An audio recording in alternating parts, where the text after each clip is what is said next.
لبيك اللهم لبيك لبيك لا شريك لك لبيك إن الحمد والنعمة لك والملك لا شريك لك لبيك اللهم لبيك لبيك لا شريك لك لبيك إن الحمد والنعمة لك والملك لا شريك لك চিৎকার দিয়ে বলেন মারহাবা। কাবা দেখার ইচ্ছা আছে না নাই? তো এমনও অনেক মানুষ আছে 5 বার কাবা গিয়েছে এখনো দোয়া করে আল্লাহ। আমি সুবহানাল্লাহ এখনো শুনি না, আরো জোরে বলেন না। কালো রং কেউ পছন্দ করে না সহজে, কিন্তু কালো কালারটা যখন কাবার গিলাফ হয়ে যায়, ওই গিলাফ দেখার জন্য ধরার জন্য আশেকরা প্রাণপণ যুদ্ধ করে। এমন আশেক বান্দাও আছে যে মানুষ 2টা মিনিট রোদে দাঁড়ায় না, বন্ধু যদি 2টা মিনিট রোদে দাঁড় করায় রাখে তা আসার পরে নাক ফুটাই লাগবো, এমন রাগী সে ব্যক্তিও আল্লাহর ঘরের সামনে রোদের নিচে এহরাম পরে ঘেমে ঘেমে বলতে আছে লব্বাইক আল্লাহুম্মা লব্বাইক লব্বাইক লা শারীকা লাক লব্বাইক ইন্নাল হামদা ওয়ান নি'মাতা লাক ওয়াল মুলক লা শারীকা লাক। যদি কষ্ট না হয় একবার সবাই মিলে পড়েন, আমি একটু শুনতে চাচ্ছি।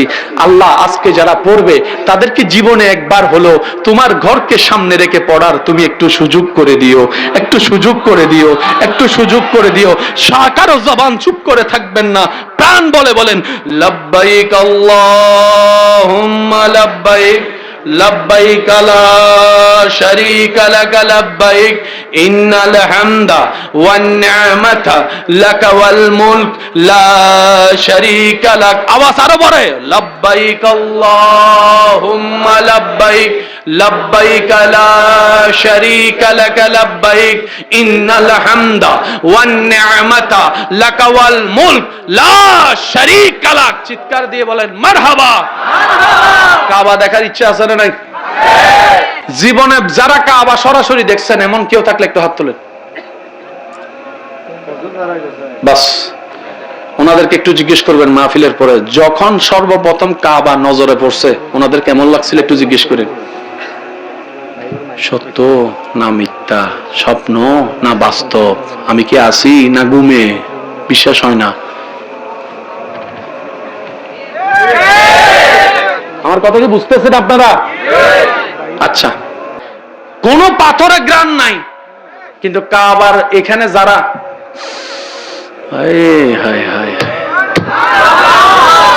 রোদ পড়লে পাথর কি হয়?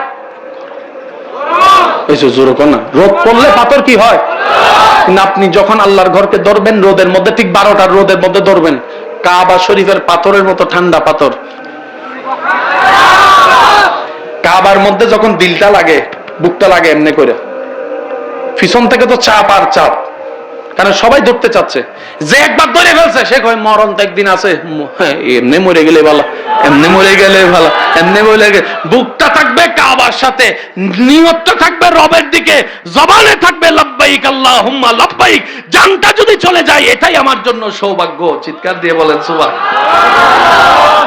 সব সময় মানুষ বাঁচতে চায়, ভাই দোয়া করিস আল্লাহ যেন আমার বালা করে দেয়, দোয়া করিস হায়াত যেন বাইরে যায়।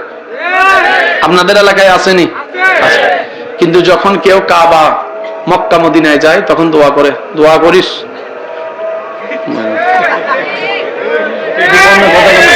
অনেক মুরব্বীরা আছে, আমার যুবক ভাইরা কথা না বুঝলে আমার মুরব্বীরা বুঝবে। অনেক মুরব্বীরা এক সময় বিদায় দেওয়ার সময়, উমরা হজে যাওয়ার সময় বিদায় নিত, বুলটু লইলে মাফ টাফ করে দিস, একটু কম না বুলটু লইলে। কিও দাদা আপনি কই যান? কয় আমি উমরা করতে যাই, হজ করতে যাই। তো আপনি তো এমন ভাবে মাপ চাইতেছেন যেন মরে যাইতেছেন মনে হয়, কি ব্যাপার? কয় দোয়া কর জানটা যেন ওইখানে বাইর হয়, জানটা যেন ওইখানে বের হয়। আজকে একটা কথা মনে রাখবেন, সাধারণ মানুষের শেষ স্টেশনের নাম প্রাণ। 100 বছর সম্পদ কামানোর পরে কেউ যদি লাস্টে যায় এখানে পিস্তল ধরে, সে জান বাঁচানোর জন্য সব লিখে দিবে। সাধারণ মানুষের শেষ স্টেশনের নাম কি? প্রাণ। কিন্তু মুসলমানের শেষ স্টেশনের নাম প্রাণ নয়, মুসলমানের শেষ স্টেশনের নাম ঈমান। সেজন্য সাহাবায়ে কেরাম বদরের যুদ্ধে প্রাণ দিয়ে দিছে, ঈমান দেয় নাই। মনে থাকবে এই কথাগুলো ইনশাআল্লাহ।